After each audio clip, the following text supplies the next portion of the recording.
Trabalhadores e trabalhadoras, nós recebemos aqui hoje na live SMC a doutora Esther Dweck. Ela que é professora associada à Universidade de Economia do Rio de Janeiro, e ela é uma especialista em economia do setor público. E ela vai aqui hoje conversar com vocês, trabalhadores, trabalhadoras e com a sociedade que nos acompanha, sobre um tema extremamente importante para nós. Nós acompanhamos nos telejornais, nos debates, a questão do orçamento público brasileiro, a discussão sobre teto de gastos, né? Se podemos ou não ter recursos para pagar um auxílio emergencial, digamos, digno para a população brasileira. Então, são essas questões aqui que nós vamos poder hoje conversar com uma especialista neste assunto. Então, é uma conversa aqui sem filtros. A gente vai saber realmente o que é de fato, de real, nessa conversa toda. Doutora, boa tarde, muito obrigada por ter aceitado aqui o nosso convite, é uma honra tê-la conosco. Obrigada pelo convite também, é um prazer grande estar aqui com vocês, debatendo esse tema que é super importante nesse momento no Brasil, né? Sim. Doutor, para a gente começar, então, a nossa conversa aqui, nós recentemente aprovamos o orçamento da União, pelos dados da imprensa, em 15 anos, né, foi o período de maior atraso para se definir esse orçamento. Uma vez definido, veio o desencadear dele, que foi a continuidade do projeto de lei para se retornar no auxílio emergencial, que hoje o mínimo é de R$ 150 e o máximo é de R$ 375. E a desculpa para que nós não estejamos recebendo o mesmo valor do ano passado é falta de recursos, é teto de gastos. Doutora, o que há de verdade aí? Bom, boa tarde, né, a todos e todos que estão vendo. Não, isso, acho que isso é muito importante, porque, Gilce, desculpa. Tudo bem, doutora, tranquila. Desculpa. A gente, na verdade, esse debate, até o início do ano passado, né, é bom lembrar que o governo ficava dizendo que o Brasil estava quebrado, que não tinha dinheiro, que não podia fazer nada. E quando começou a pandemia, houve um consenso raro entre os economistas de que não podia valer as diversas regras fiscais que a gente tem, o governo precisava gastar para poder enfrentar a pandemia. Não é à toa que o ano passado a gente teve auxílio de R$ 600, chegando a 1.200 para mães solteiras, né, também outras unidades monoparentais, e também um recurso para a saúde, que chegou a quase 40 bilhões, além do previsto no orçamento. Tivemos recursos para auxiliar os estados e municípios, recursos para as empresas, que no final foi um montante de quase 600 bilhões. E a gente dizia o seguinte, nunca o Estado brasileiro teve quebrado, nunca faltou dinheiro, o que sempre faltou foi vontade política de colocar dentro do orçamento as prioridades para a população. E, na verdade, a regra de teto de gastos, de fato, que foi aprovada ali em 2016, no governo Temer, ela impôs, no fundo, uma amarra artificial ao Estado.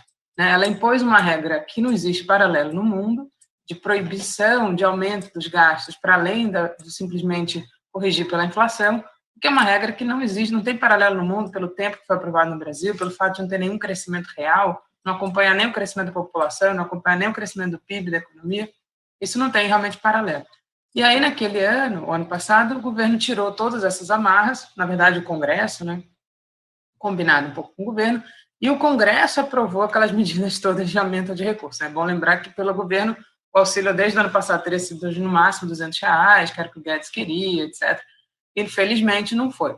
Só que aconteceu, e a gente já denunciava isso desde meados do ano passado, é que tudo isso tinha uma data para acabar, que era 31 de dezembro de 2020, porque o decreto de calamidade, que era o que dava base para poder afastar todas essas regras artificiais, ele terminava de 31 de dezembro. E vários economistas falavam que era preciso adiar esse decreto, que a situação não estaria resolvida em 31 de dezembro, que tinha um risco de uma segunda onda, que no Brasil isso poderia ser ainda mais grave. Infelizmente foi o que aconteceu, e o governo fingiu que nada estava acontecendo, mandou o orçamento em agosto, final de agosto do ano passado, o orçamento para 2021, projeto de lei, né? sem previsão de auxílio, sem previsão de nenhum tipo de recurso extra para a saúde, fazendo um corte de quase 40 bilhões na área da saúde, fazendo um corte em outras áreas prioritárias, como educação, não tinha recurso nenhum para auxílio dos estados e municípios, né, para além do que é obrigatório o governo repassar. Então, de fato, a gente percebia que isso seria muito grave. O que o governo fez, então? Né, teve aquela polêmica no final do ano passado, que ele começou a pressionar para que fosse aprovada uma emenda constitucional que ele tinha enviado em novembro de 2019, que é a tal da PEC 186, que depois foi aprovada esse ano, já em março, né, que foi o que permitiu pagar o auxílio. Mas, claramente, uma coisa não tinha nada a ver com a outra. Essa proposta de emenda constitucional tinha sido mandada em novembro de 2019, quando nem se falava em coronavírus. Era uma regra para endurecer ainda mais as regras fiscais brasileiras e, como dizia o Guedes, quebrar o piso do orçamento, tirar todas as garantias que a gente tem sociais na Constituição. Era isso que ele queria fazer. E eles usaram, então, a pandemia como uma chantagem para aprovar isso. Né? E aí ele começou a dizer que se não aprovasse essa emenda, não podia continuar gastando, que era uma mentira, uma grande mentira, porque no passado tinha dinheiro, a gente sabe que tem dinheiro esse ano. O Brasil, felizmente, é um país que tem capacidade de se endividar no curto prazo para poder fazer frente a uma coisa completamente inesperada como uma pandemia e conseguir recuperar isso no mais médio prazo, né? Que é isso que todo mundo mais progressista tem defendido, que você, diante de uma calamidade como essa, não tem opção. O Brasil, felizmente, tem uma dívida pública que é relativamente sólida, que estava com juros extremamente baixos, continua, mesmo subindo, continua extremamente baixo para o nosso histórico. A gente fez todo esse aumento a 600 bilhões, o juros chegou no final do ano a 2% nominal, abaixo da inflação. Então, não tinha nenhum problema de fazer isso no curtíssimo prazo para a gente enfrentar a pandemia, garantir que as pessoas pudessem ficar em casa, que tivessem dinheiro para comer, que tivessem dinheiro para sobreviver e, principalmente, se isolar socialmente. A gente fala, garantir o direito ao isolamento social à maior parte da população brasileira, que, infelizmente, não tem esse direito, porque, se não tiver essa renda, tem que sair para trabalhar, não tem opção. Então, infelizmente, nada disso foi feito e criou-se, aí só para concluir, criou-se, claro, então, essa ideia errada de que era preciso aprovar essa PEC, o que só foi feita no final de março, né, depois de já ter sido aprovada, independência do Banco Central no Congresso, algo totalmente irrelevante para esse momento, e dentro de um projeto, obviamente, liberal, depois de aprovar uma regra de mudança na legislação cambial brasileira, que não tinha nenhuma relevância para a pandemia, e também é uma proposta ultraliberal do Guedes, e só foi aprovar o auxílio emergencial no final de março, começar a ser pago em abril, quando a pandemia já tinha chegado no Brasil a um completo descontrole, com aquele número de mortes absurdos que a gente viu no início desse ano. Né? Então, infelizmente, foi uma mentira contada, e aí o governo manteve o teto de gasto. Na verdade, tudo que o governo está fazendo é extra-teto, né? Que existe uma pequena possibilidade de fazer algum gasto extra-teto, mas com toda essa chantagem de aprovar uma nova emenda constitucional, com mais regras mais duras, né? Infelizmente, é o que a gente está vivendo, e, para piorar, com um valor extremamente baixo para o auxílio emergencial. Com certeza. E também, nesse momento, ele está assinando para uma sobrevida de mais 2 meses, mas a gente entende que isso já é uma manobra eleitoreira, certo, doutora? Ou seja, tudo que ele possa vir a fazer daqui para frente, que não fez, e de uma forma assim vergonhosa. Você está deixando muito claro aqui para nós que não havia necessidade dessa demora de levar 4 meses. Imagine que recebeu a última parcela de R$600 em dezembro do ano passado, ficar 4 meses. Não é à toa que a fome está como está no país. Doutora, uma outra coisa que nós estamos acompanhando também pela imprensa, que eu gostaria muito que você, por favor, nos esclarecesse aqui, é essa história desse orçamento secreto com recursos para as emendas dos parlamentares. Isto é legal, já que todos estão falando a boca grande, está na grande imprensa, foi uma ferramenta legal utilizada, e só do ponto de vista ético que está errado? Como é que é isso, doutora?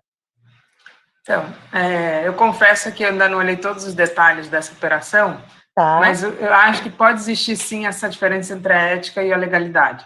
Né? Eu precisava até olhar com um pouquinho mais de calma como foi feito exatamente. O que o governo faz normalmente, ele infla o orçamento de um ministério, lembrando que no ano, foi o ano passado, onde a área de educação, por exemplo, perdeu, ao final do ano, mais de R$1,5 bilhão para poder repassar justamente aos investimentos. E é muito provável que esse dinheiro tenha saído da educação e ido para o Ministério do Desenvolvimento. E aí uma das coisas que eu estou tentando apurar, eu confesso que devia ter apurado para hoje, Imaginem. mas acabei não fazendo, mas posso mandar essa informação depois para vocês, supostamente para fazer investimentos que seriam para a recuperação da economia. Então, tirar dinheiro da educação, das universidades, que estão vivendo já isso porque as universidades mantiveram os hospitais abertos, foram centrais para várias descobertas ano passado que ajudaram na pandemia, inclusive no atendimento à população nos hospitais universitários, e ele retira 1,5 bilhão da educação, que é um valor extremamente alto e que fez muita falta para as universidades e para toda a educação pública brasileira, em detrimento de repassar para o Ministério, que supostamente faria investimentos para alavancar a economia, e a parte da ilegalidade maior talvez esteja no superfaturamento disso, né? E na indicação direta por parlamentares por meio de notas, o que é mais engraçado, né? O que chega a ser quase cômico. Cômico, sim. O parlamentar dizer, não, fui autorizado a gastar tanto aqui, eu quero passar para tal município, e com valores que aparentemente, né, por tudo que está, pelos indícios que se tem, eu não tenho como comprovar isso, mas é o que está na mídia, valores superfaturados acima dos máximos que o governo está autorizado a gastar com os tratores, né, basicamente. O que claramente indica que existe, sim, alguma ilegalidade ali na parte da não licitação, né, possivelmente, e na parte do orçamento, eu não vi exatamente o mecanismo que eles usaram, é provável que eles tenham usado um mecanismo que é legal, no sentido de repassar recursos de um ministério para o outro, mas utilizar de uma forma ilegal e principalmente não ética, no ano que você estava precisando fazer investimentos para, de fato, recuperar a economia, salvar a saúde, garantir o direito das pessoas ficarem em casa, e eles usar isso para aprovar não só medidas que o governo estava pressionando, como essa própria PEC emergencial, mas também de forma, de alguma principal, blindar o governo contra qualquer tipo de tentativa de impeachment diante de casos, né, de casos graves, de possíveis crimes de responsabilidade que deveriam ser apurados, né? Enfim, já existe uma lista enorme de crimes de responsabilidade, mas a gente sabe que, infelizmente, né, um processo de impeachment ele tem um perfil muito mais político do que jurídico, né? Então depende de ter base de apoio no Congresso ou não. E aí isso provavelmente serviu para garantir essa base de apoio, né? O chamado Centrão, que está sempre ali na defensiva, mas tendo recursos, ele de alguma forma fica um pouco mais suscetível a apoiar o governo. Estão sempre ali, né? Apoiando quem pode dar para eles alguma coisa em troca. Doutora, eu sei que seu tempo está bem apertado, mas há uma outra questão aqui que, para nós, trabalhadores, é fundamental, que é a questão de uma política industrial. Nós começamos esse ano, doutora, com o fechamento das plantas de Taubaté, de Camaçari, eu estou falando da Ford aqui, e com uma possibilidade, né, uma indicação já de fechamento em dezembro, novembro, da planta de Horizonte, no Ceará. O ano passado, a senhora deve ter acompanhado pela imprensa, nós tivemos aqui no Paraná, na planta São José dos Pinhais, uma tentativa totalmente arbitrária de demissão de 747 trabalhadores, né, foram demitidos através de uma grande luta do sindicato, de toda a sociedade, foram reintegrados. No que apareceu a pandemia, as empresas começaram a agir de forma global, dizendo que tinha um problema naquele momento de reestruturação, e essa reestruturação ela estava pendendo para o lado mais fraco, que são os trabalhadores. Não é uma prerrogativa do governo Jair Bolsonaro, mas a gente percebe que aprofunda a crise no governo dele. Em outros governos já houve uma falta de política clara, de fortalecimento da indústria nacional. E nós estamos vivendo um momento mais dramático de todos, porque a pandemia ela aprofunda essa crise. Como você analisa essa situação, que também uma das suas especialidades é a questão da indústria no Brasil? Com você, doutora. Isso, acho que esse ponto é central e, sem dúvida nenhuma, central para os trabalhadores da área metalúrgica, né? Que é a base de qualquer indústria, né? De transformação, praticamente todas têm algum tipo de encadeamento ligado ao setor metalúrgico. E infelizmente, né, a gente percebe que o Brasil já vinha num processo de perda da sua indústria, inclusive mesmo com políticas industriais ativas, que muitas vezes não foram possíveis, né, de suprir diante, inclusive, do processo de concorrência internacional, etc.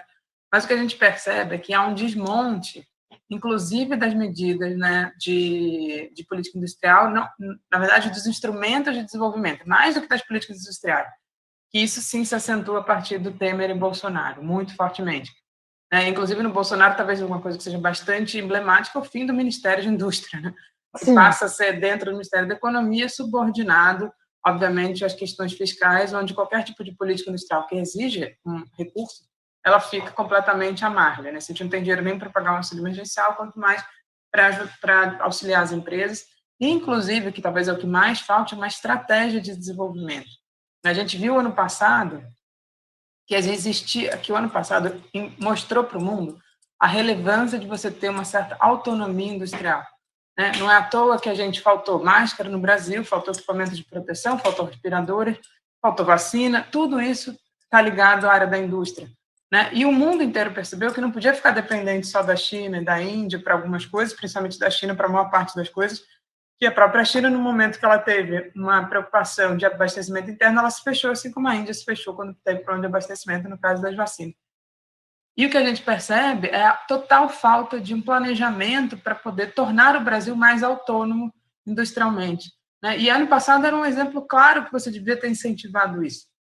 O governo não conseguiu, porque ele tem destruído os instrumentos de desenvolvimento. Então, está destruindo os bancos públicos, que tiveram um papel central na industrialização no Brasil, está destruindo setores centrais, como o setor de óleo e gás, né, com a redução das políticas de controle local, redução das políticas de apoio ao setor, fazendo uma política de preços maluca, fazendo uma política de concessões completamente priorizando o setor externo, abrindo as compras públicas para o resto do mundo. O Brasil vai assinar um acordo com a Organização Mundial do Comércio, que nunca tinha feito, de abrir as compras públicas para empresas estrangeiras, né, o que é, de fato, uma destruição do nosso instrumento de desenvolvimento e, consequentemente, da própria indústria, sem nenhum planejamento.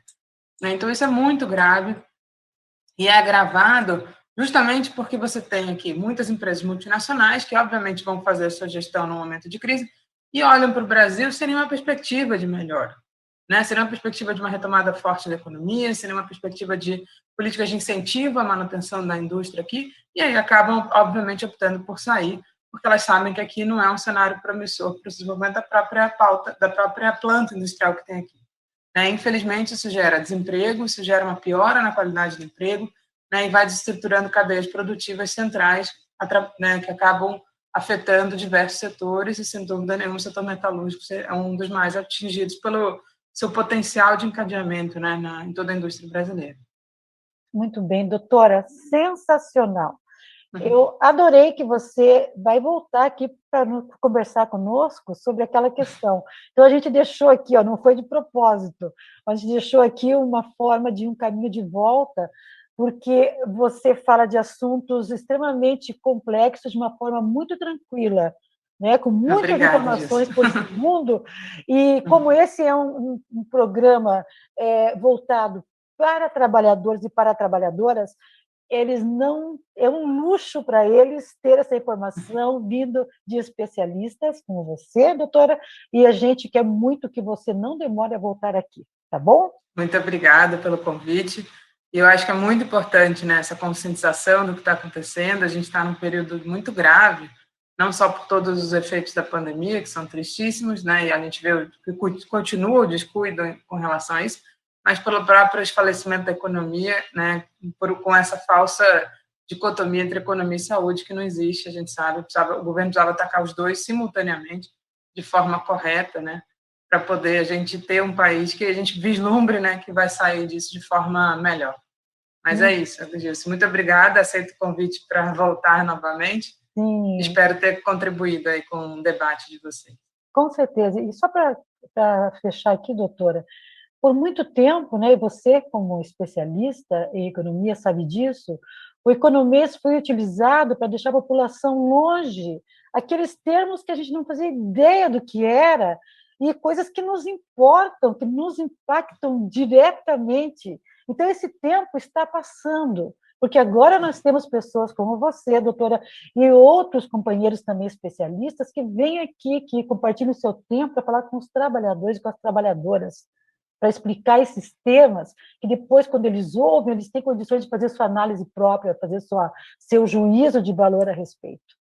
Valeu, doutora, muito obrigada, tenha um bom dia, uma boa semana e até o seu retorno, tá bom? Obrigada, bom dia e boa semana a todos, também com bastante luta aí, né? Amém, obrigada, doutora.